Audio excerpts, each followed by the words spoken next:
that to John. Like, you think about, like, John Yeah. saying right before he died, saying to Dean, you have to save Sam or you're going to have to kill him.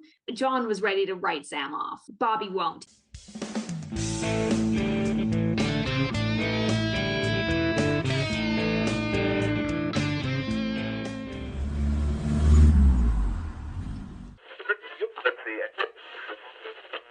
Hello and welcome to Saving People, Queering Things, the supernatural podcast where it's the end of the world as we know it and we do not feel fine. No. Today we are pulling up to the season 5 premiere, Sympathy for the Devil. I am your host, Elena, and joining me today, who are you? Who's here? I'm Noah. And I'm August, and welcome to season 5 of Queering Things. Woohoo! Hi, guys. It's crazy. We're here. So this means that we have now recorded on 2, 3, 4, and 5. We've recorded on 4 different seasons together. We have. Wow. Go team. That's crazy. And we've done 2 full seasons together now. That is bananas in pajayjays.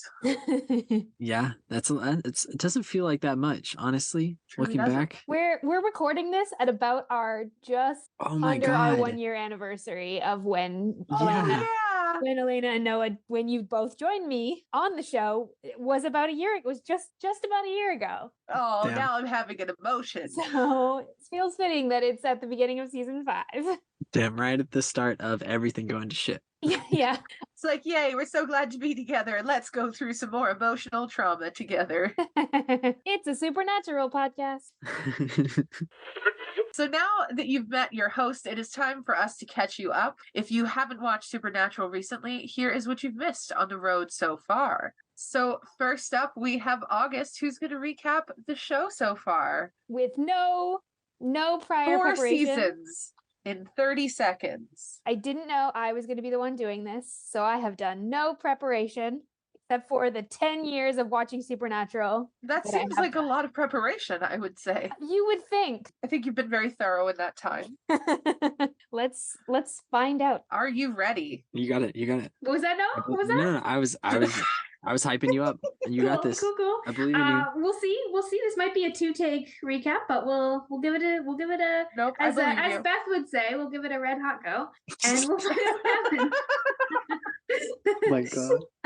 It's one of my favorite phrases that Beth used. I don't know if it's just an Australian phrase or if it's just a Beth phrase, but I love it. Oh, I'm pretty sure it comes from the International Dateline, the red dot. I don't know. Okay, that's fair. For those who don't know, Beth is one of our dear friends over at Driver Picks the podcast. And yeah, I'm going to do this recap now. Let's see how this goes. All right, I'm going to count you in. 3, 2, 1, go. There are these 2 brothers, and they grow up hunting monsters because their dad was an obsessed bastard who was looking for the demon that killed his wife. Eventually, they find him, and they kill him, but not before Sam, one of the brothers, gets killed in a demon Hunger Games. Dean brings Sam back, but he sells his soul and he ends up going to hell. An angel brings Dean back from hell, and then they find out that Lucifer is trying to break all these seals to get out of the cage, and then Sam drinks a bunch of demon blood and accidentally pops Lucifer. Whew. Nicely wrapped up. Fantastic. Like it was nothing, honestly. Didn't even try. It's like you've been doing this for 5 seasons or something. Yeah. Maybe the recap ability is finally click. Kicked in now because you can sum it up season by season. There's 4 seasons to sum up. Yeah.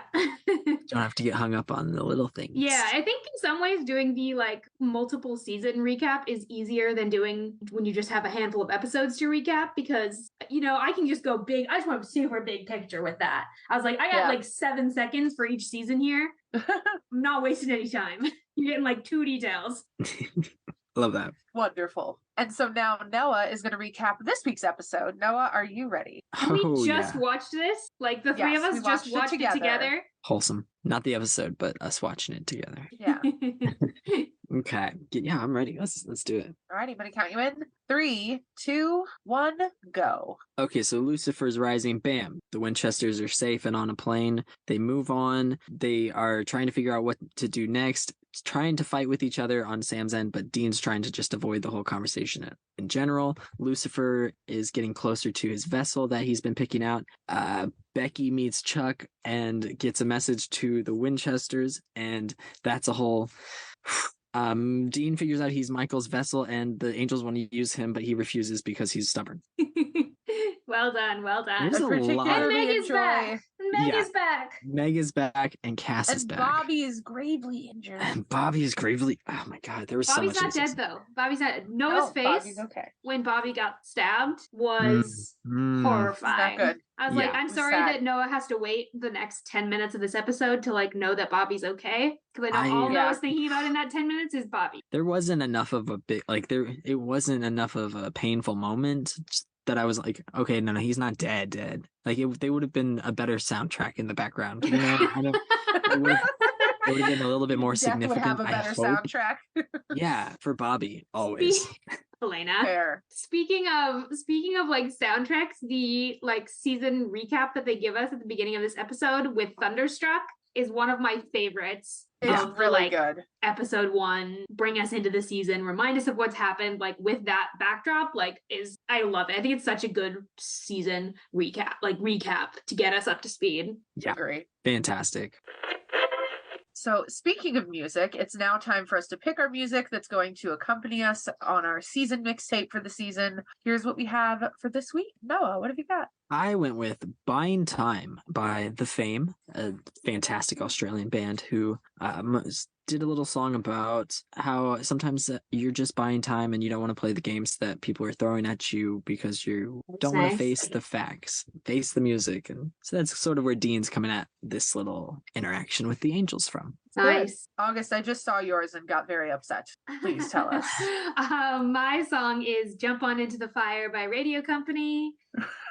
It's which makes me feel nothing at all. Out of mind, done lost the time, any minute it'll be a go, knowing any moment you got to jump into the fire. Yeah, this like oncoming apocalypse was the vibes I was going with for this pick. Nice. Yeah.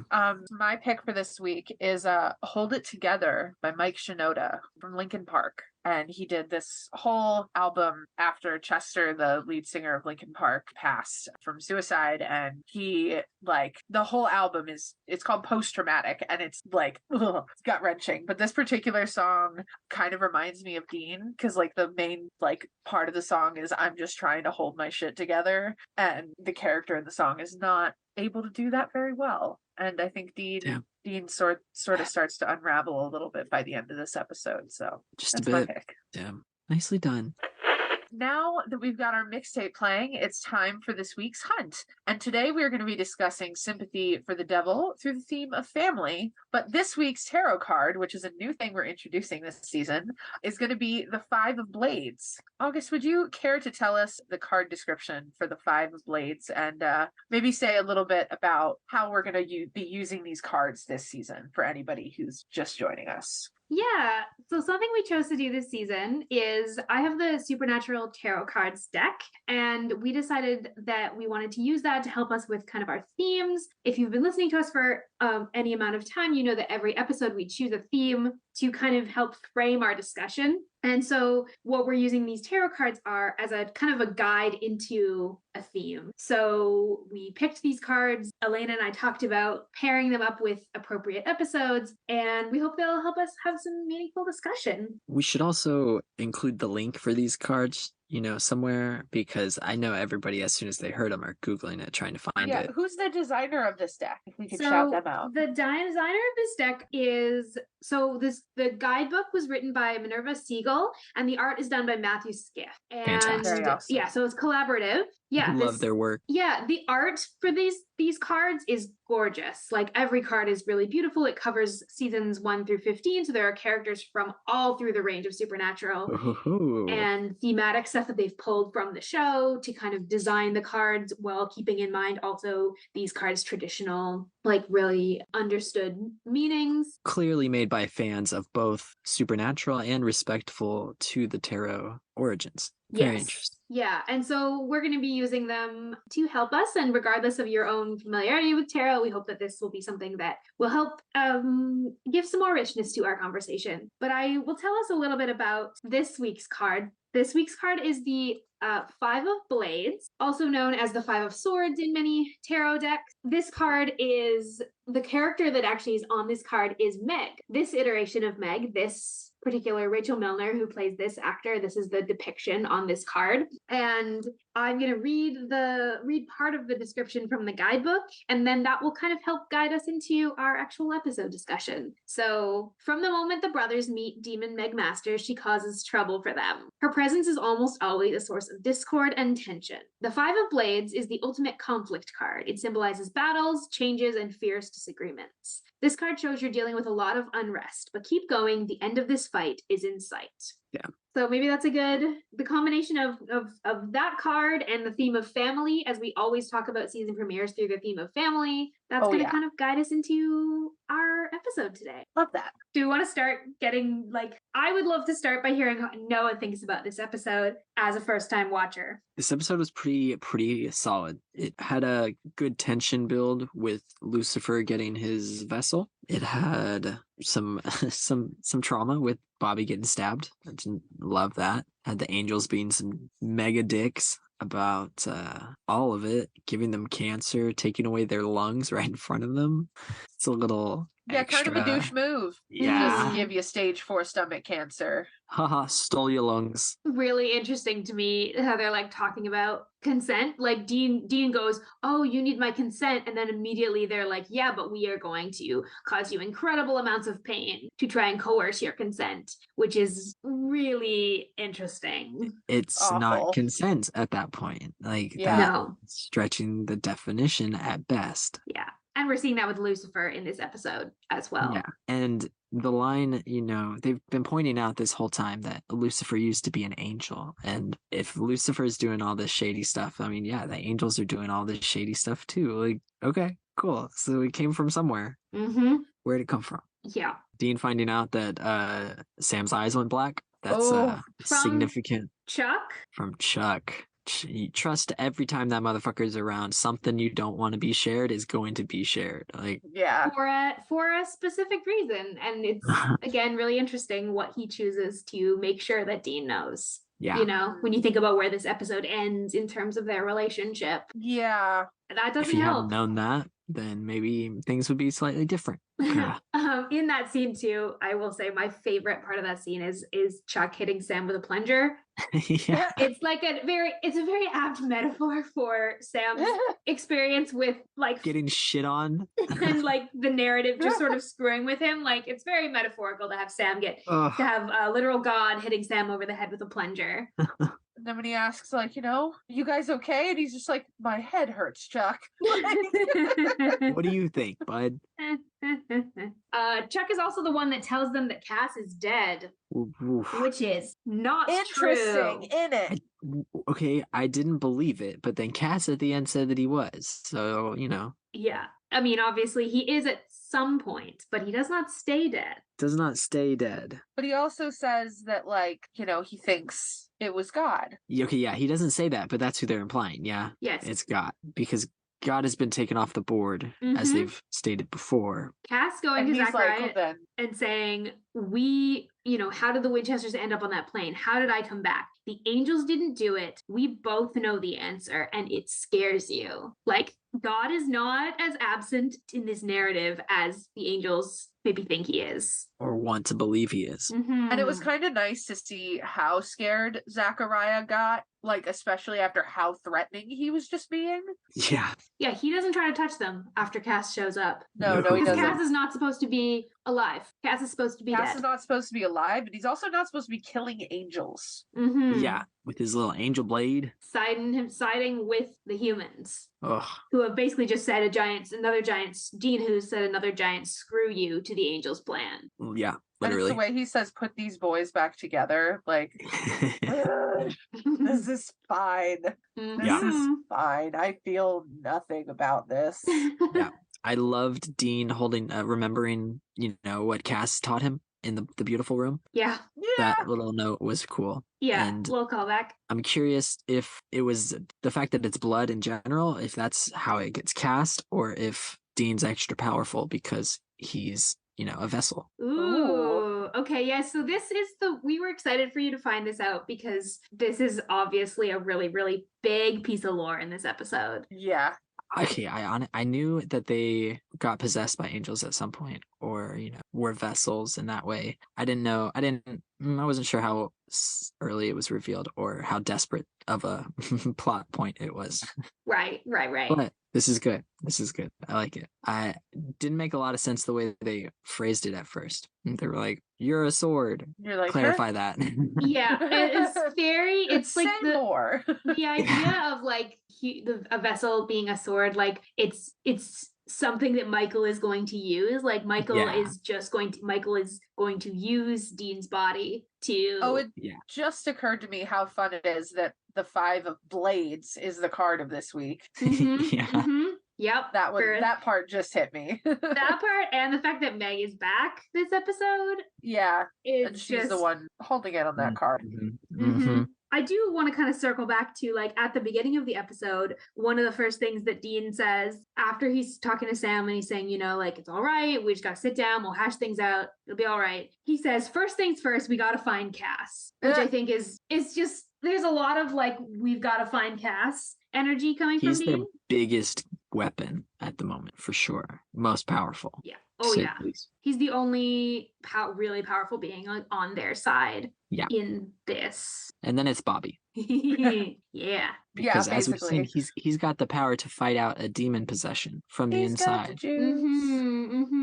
It's Cass. Which we've seen from John. We saw that from John as well at the end of season 1 of like being able to fight off possession just long enough to get like, because Dean is pleading with you. Like, I think that's a nice little mirror. Like Specifically Dean. Yeah. So I also am like, you know, is this really like, yes, of course, obviously it's about Bobby's like strength to fight off possession, but also there's something about Dean that is enabling his father and father figures to him to get hit. Like he's something about him. He's able to get through to them. People just care about him that much. Which doesn't make me feel any type of way at all.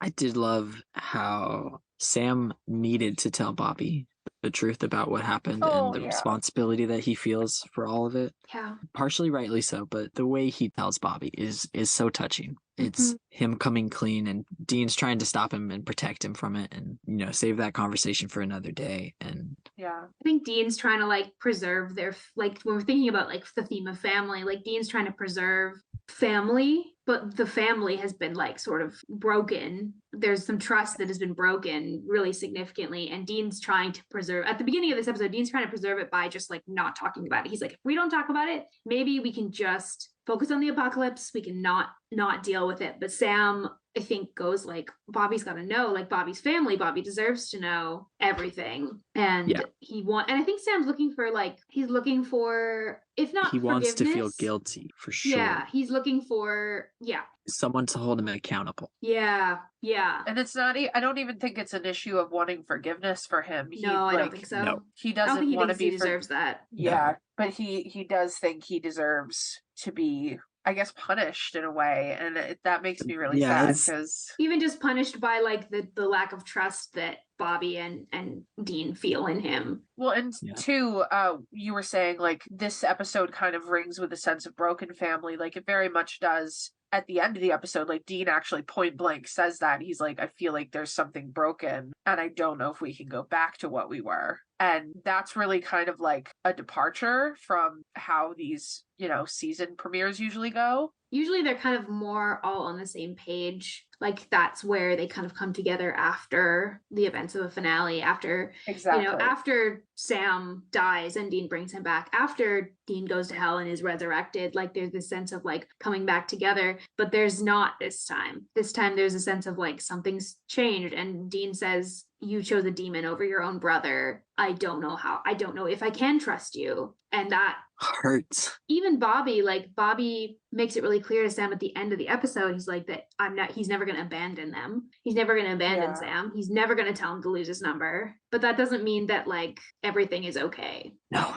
Okay, as soon as Bobby started saying nasty things to Sam, and okay, specifically the line, "This isn't something that's forgivable." I said out loud, "No, not Bobby. That's not him." Yeah, I love that you just so quick right through that. I already was like, "Wow, he's not responding how I thought he would." So I don't think that's him. But then he said, "Not forgivable," and that's so anti-Bobby. Well, like Bobby, like literally in the last couple of episodes, Bobby is the one that says to Dean, like, you've got to find a way to show your brother some grace if you don't want to lose him. Like, he's the one that appeals to it when Dean doesn't know if he can. So like Bobby's that's not gonna change because this one new piece of information. Like, there's no new betrayal here. There's just new information about what that betrayal, the consequences of that betrayal. Yeah, if anything, Sam's more on their side about it. He's telling them he's right. You were right the whole time. I should have listened to you. Like, right. Sam no longer thinks that what he was doing was, the right choice, or that it was understandable because of, he thought he was doing the right thing. Like, Sam is not. And like, honestly, Sam, he did think he was doing the right thing. Like, Sam makes really bad choices in season 4, but also manipulated into them. Yeah, and so it's really hard to watch him be so down on himself when you're like, this was not as simple as you just. And even though it's not Bobby, he still takes all that stuff to heart. He still takes that, like, you're arrogant and you're selfish. Sam is still taking that to heart, even if Bobby didn't actually say it. Yeah. Just like he took the voicemail to heart that Dean didn't actually say, and the hallucinations to heart that those, like, Sam has been through the ringer with like the people he loves, the people he demons and or his own mind saying things about him through the people he loves that are designed to like tear him down. Like, no wonder Sam is feeling guilty and trapped in that right now. Sweet baby. He's going through a lot. Yeah. What do you think about Meg being back? Did you know Meg comes back? I didn't, honestly. I thought that she was one of those forgotten characters for sure, but they'll always bring back a bad guy if they can. Strong hero women? Nah.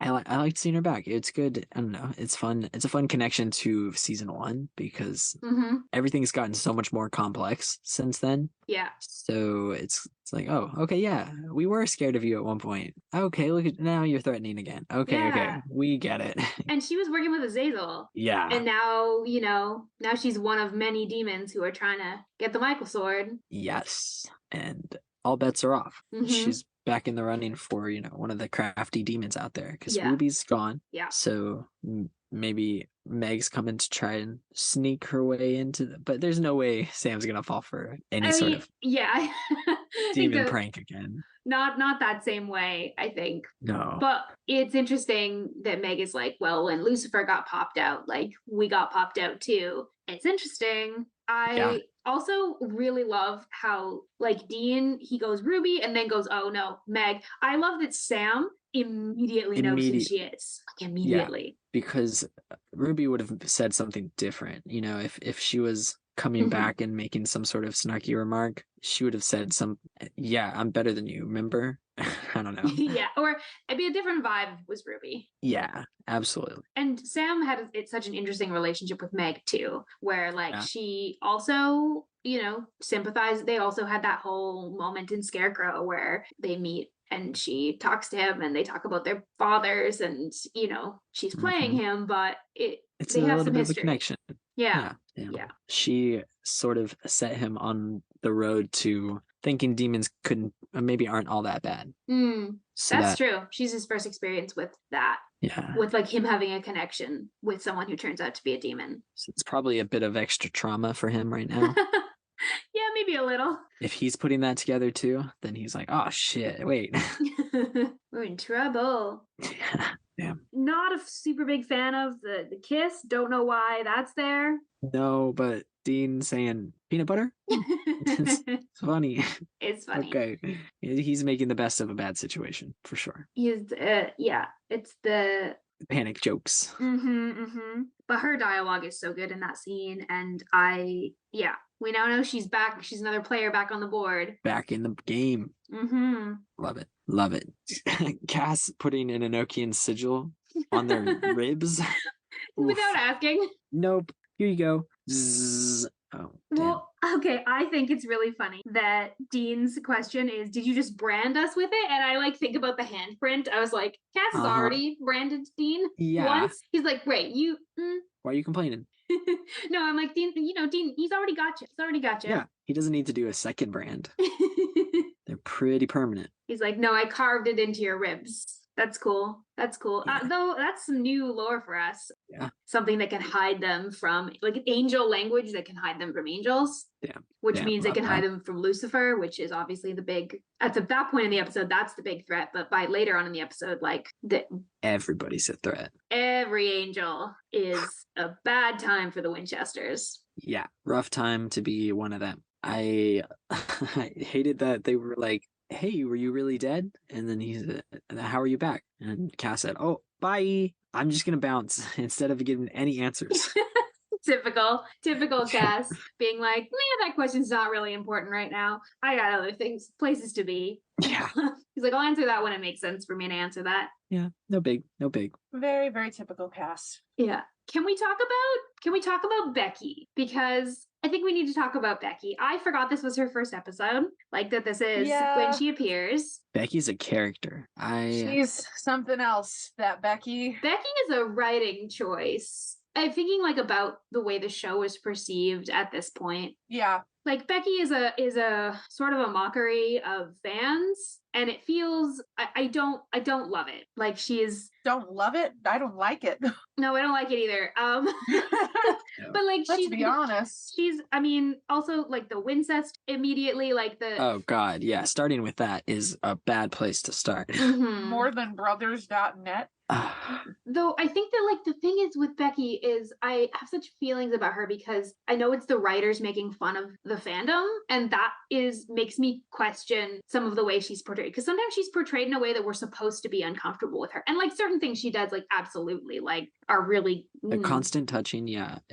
Okay. But she says to Chuck, like when Chuck first tells her, like, I need you to find Sam and Dean, she says, yes, I'm a fan, but I really don't appreciate being mocked. And that part I actually like was like, you know what? Fair. You don't deserve to be like mocked for your fandom. As here we are watching her say that as it's a mockery of us in the fandom. Okay, thanks guys. And the wheel just goes all around and around. Yeah. Right? Like it's an interesting choice by the writers. And don't love it. It's not great. But she's such an interesting choice to have in this episode, because she is making all these comments about the narrative, like outside of the narrative, where she says, she tells him, she's like, nice change to the mythology, like the demon lore was getting a little old. I love that part. Love it. Like nice little nod too. I think just Becky is just this product of like, because I don't think that in the earlier days of Supernatural that like the writers were really as close with the fandom. So they had a very like narrow, limited, like jokey idea of what a fan was versus like the way that the people that work on like the Winchesters interact with their fans. Oh God, like, I feel like there's this understanding now that like you respect the people that put you there.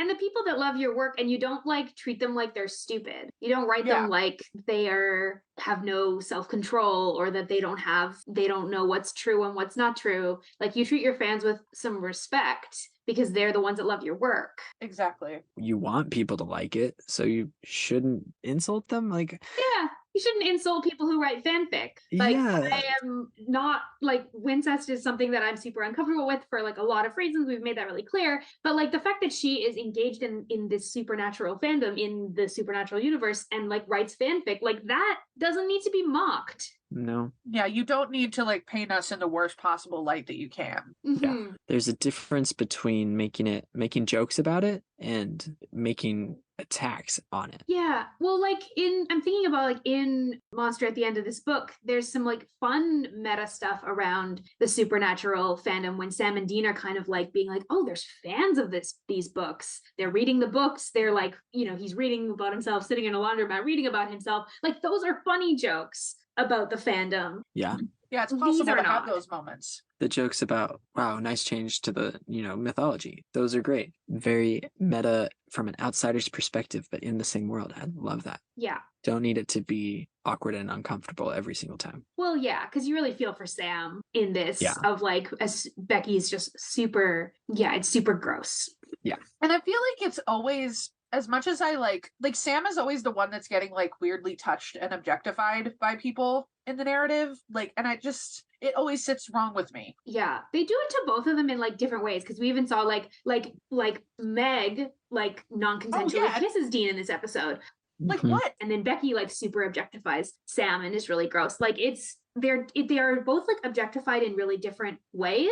Like Meg with Dean, I think it's often about like it's often very like effeminizing. There's a lot of really sexist and like that kind of tone with Dean, and with Sam there's all this like it's a little bit of a different kind of objectification. It's like, oh, he's this big buff guy, so we can like have women falling all over him and touching him without his consent and taking away his autonomy. Yeah, but It's what's ugh. interesting is I didn't take a moment to really think about that happens to both of them in this episode. And so Yeah. that's just kind of like now not only when you add that element are the writers disrespecting the fans, they're also disrespecting the characters. Because it's like, why are you just like Well, having your characters be sexually assaulted like and for no good neither of those are reason? necessary in this episode. Like neither No, of them are. Like neither of there's them. like we know that like demons kissing people happens when you're making a deal, which is its own choice, but at least that like is a Yeah. established Has- lore thing. This is like not. This Exactly. is she just does it to make him uncomfortable to assault him, and same with Becky. That's not okay. No, and it doesn't add anything to the story. Like again, I think we could have There had are Becky things that could in be this. removed and it wouldn't change anything about the episode except make it better. It would change my opinion of it a little bit. Yeah. You could have Becky like still being a super enthusiastic kind of weird fan without the like assaulty tones that this ends up taking. And I think it would be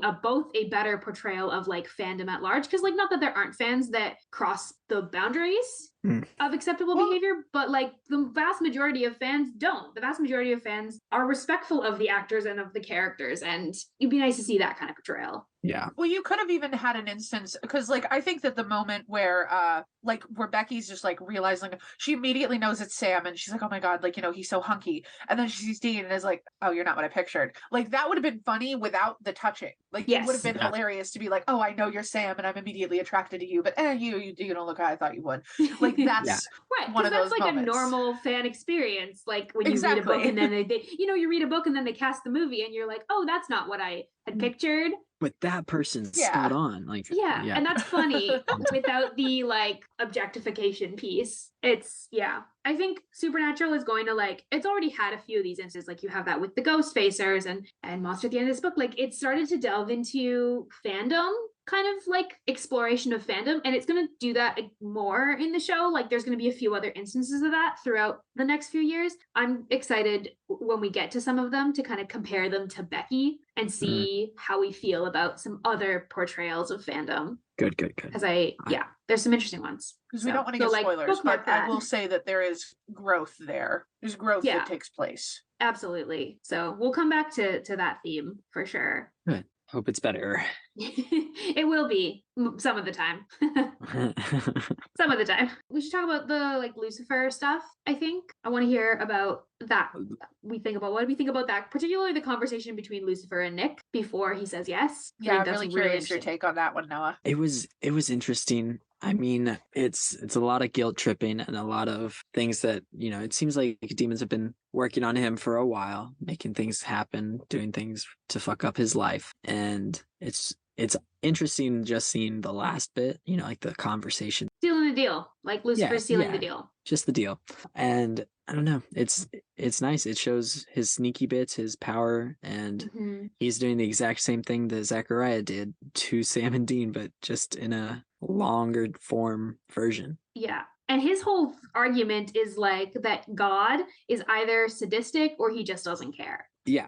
And that's really interesting. I did like the line where he said, people say that I like to lie, but that's like, it's not true. I don't have to lie. Is that's a really telling line. Yeah. It's because growing up in the church, that's one of the things that I heard many times. Like, devil's gonna lie to you. He's gonna lie about this. But then now he really doesn't have to. And I've heard that too. He doesn't have to lie. He's just gonna be like pointing out shitty stuff in the world, and that's letting you draw your own conclusion and saying, like Lucifer's whole argument is like, I can give you justice and peace. He's like, I can give you that. No one else is going to. Yeah. And I appreciate that they didn't go the route of like when Nick asks, like, can you bring my family back? He doesn't say that he can. And I think that that's a convention that gets used a lot. Like they'll offer like, oh yeah, well, we'll save your family. Even if they don't mean it, they'll say that to get the person to do the thing. Mhm. And the fact that he's like, I can't, but I can do this. It makes it more powerful when he said it shows you like the depths of Nick's sort of despair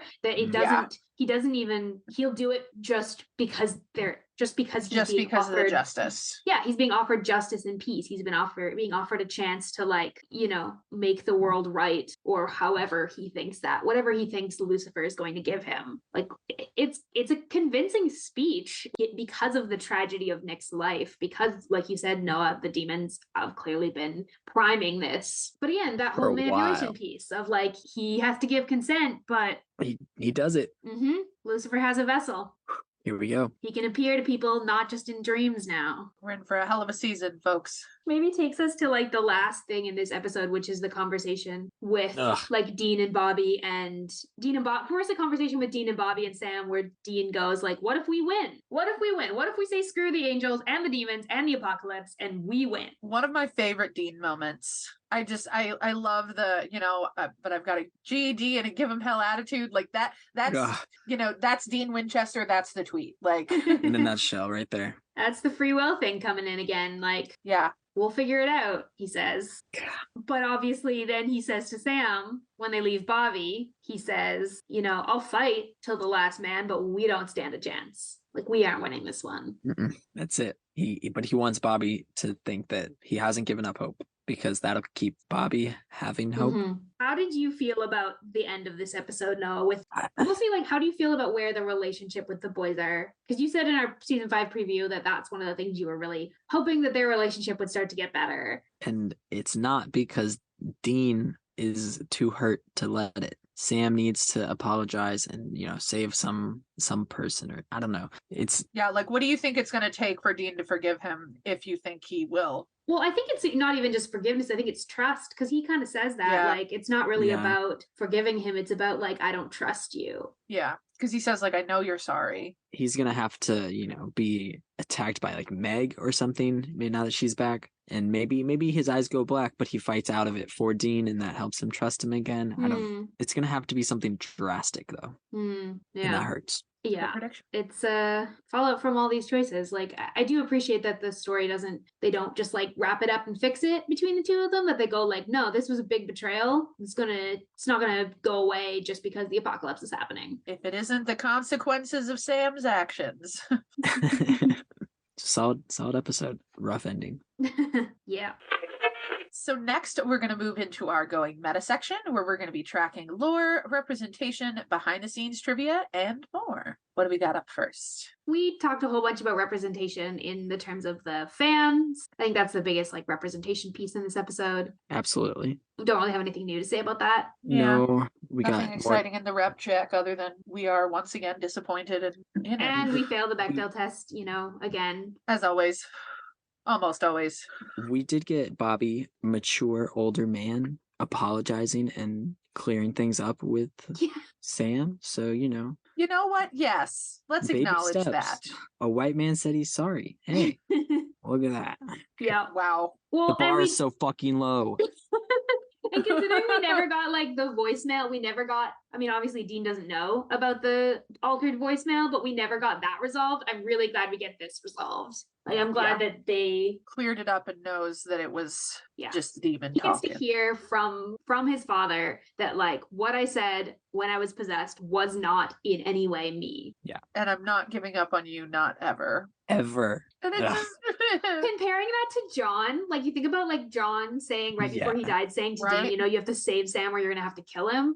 John was ready to write Sam off. Bobby won't. Even if Sam has actually done something very bad, Bobby's not gonna write him off. Something John would have executed him for. Yeah. Oh, Bobby. God. And Bobby's not. He's our representation check this week. Yeah. And he's not dead. So perfect. So get this. We have a lot of lore. Most of it which we've already discussed. Yeah. We talked about the Enochian sigil. We talked about vessels. Dean being the sword. Yeah. They want him to kill the devil. Yep. Who You just know, got his vessel. Zachariah says, we're back on the same team again. You want to kill the devil, we want you to kill the devil. So Zachariah is trying to It's align synergy. Dean with them. He's going, oh, we have the same goal again. Yeah, Look we at that. lied to you and manipulated you and screwed with you a whole bunch, but we're on the same side. Isn't that how Yeah. that works? Everything's Yeah. normal. Everything is awesome. And he also says, like, you think you can rebel against us like Lucifer did? Like, woo, threatening. That's like, you think you were on his level? Damn. I did like something that is interesting to know is there's a chat room, a collection online of people talking about the Winchester books. I think that's something that's important and good to note. Especially since the Winchester So- books are true. Like, there are people Yep. discussing these So stories. supernatural podcasts are canon, is what I'm hearing. That's what I'm hearing. If it was equivalent to today's societies. Yeah, there'd be a supernatural podcast talking about the books. Yeah, absolutely. Oh my Book Maybe gosh. if clubs, you. supernatural book clubs, talking about Chuck Shirley's Winchester Gospels. Yep. Oh god, it'd be so funny. I wish those books existed, like, It'd properly. be fun to read them. Huh? I Yeah. don't know about that. Yeah. I'm only trusting them if they're written by a Dusty L shipper, but that's my biases kicking Yeah, in. it's true. He is on those websites. Another little note is Sam is clean. He's clean of the demon blood. And well, that's what he claims. That's what he feels. That's He's not feeling any withdrawal symptoms. yeah. Do you believe it or not, Well, Noah? and he says, and what he says No. is that like, I guess whoever put us on that plane, like, cleaned Cleared me it all up, up. which is interesting because Cass implies later that is God. So I don't know. What do you think about that, Noah? Trust it? Don't trust it? I don't trust it. My gut instinct is that the Flash, whenever Lucifer came out of the pit, was him taking them to an alternate reality. And everything that happens here doesn't really matter because this was a test run to show them that they need to work with the angels again. I don't know. Okay. This is a big prediction, Noah. It's bold. This is a bold prediction that, like, this is a test run. Like, are you saying, like, similar to, like, when we had It's a Terrible Life? Kind Similar, of like, but not in a grander sense, right. Straight up teleported them to an alternate, like switched their places with those Winchesters, and they were in a plane leaving the place that they just were. I don't know. Okay. That's because they talk Bold about claim. Because they talk about what? What's your, like? they talk about at the beginning, like whenever the pilot is telling them they're leaving, he's like, "Wait, isn't that where we just were? Didn't he say something Yeah. like Yep, that?" he does. He says, Yeah. like, he points out the towns they're passing by, Mhm. and it's the town where the vault was. And then Chester, Maryland. because the flash that the plane sees is the flash of Lucifer coming out, right? Yeah, I mean that's definitely what it is. What's That's implied. yeah. At least. Yeah, Yeah. that burst is like the cage opening. Okay. Yeah. So if it happened, 20 seconds after they got teleported into the plane, maybe the alternate universe runs a little slow. Okay. I am fascinated by this prediction. I think it's a really interesting prediction. We'll See where it goes. we'll see where we'll see what happens. Yeah. Okay. And now it is time to close things out with our last and favorite part of the episode, character blessings. Who has first dibs this week? I'll take it because I just want Bobby. Yep. Yep, I Gonna knew give you you were going that. to do that. Gonna give you Yeah. that one. Bobby deserves all the best. He's such an angel, but not in the literal sense because they're dicks. He's fantastic, and he just wants to help these brothers, and he treats them like they're his sons, and he loves them. And I just love him for doing that. I want him to heal up and get back on his feet and start kicking ass again. Yeah, that's Blessings a little to bit of an Bobby. ominous. There's a bit of an ominous thing Zachariah said about that. Never walking. So Bobby's given a lot to this But fight. He's I alive. deserve a damn medal. He Yes, didn't you call do. them midgets this time, but he felt it. They deserved it. Yeah. How about you? I'm gonna bless Sam this Yes. week because he knows he fucked up. He knows, and he just wants to make it right, but he doesn't know how. And he's gonna be going through it this season. It's hard. He can't go back. He can't erase what's happened. And Yeah, he has to move forward knowing that his choices are responsible for that betrayal And that just makes me really sad for him, because I know that there's nobody on the planet that he loves more than Dean, and he's really, I can tell how hurt he is that he's hurt Dean. Yeah. Like, that relationship is knows like it. damaged. So Yeah. blessings for Sam. August, what about you? I'm gonna bless Cass Take us for home. his girl boss moment when he comes in and kills a bunch of angels and is basically like, no, this is not, like, you don't get to push the Winchesters around. Like, God brought me back. What you gonna do about it? Guess that means I win. Yeah. It's a real like power move. It's like such a good scene. It's such good like choreography, but just like Cass coming in and being like, I have aligned myself with the Winchesters. I have aligned myself with free will. I literally died because of it, and I'm gonna come back and do it all right again. Ugh. Cass. Blessing for Cass in wherever that takes him next. Yeah. With that blessing, that's all we have for today. We're in it. We're in season 5. Season 5, baby.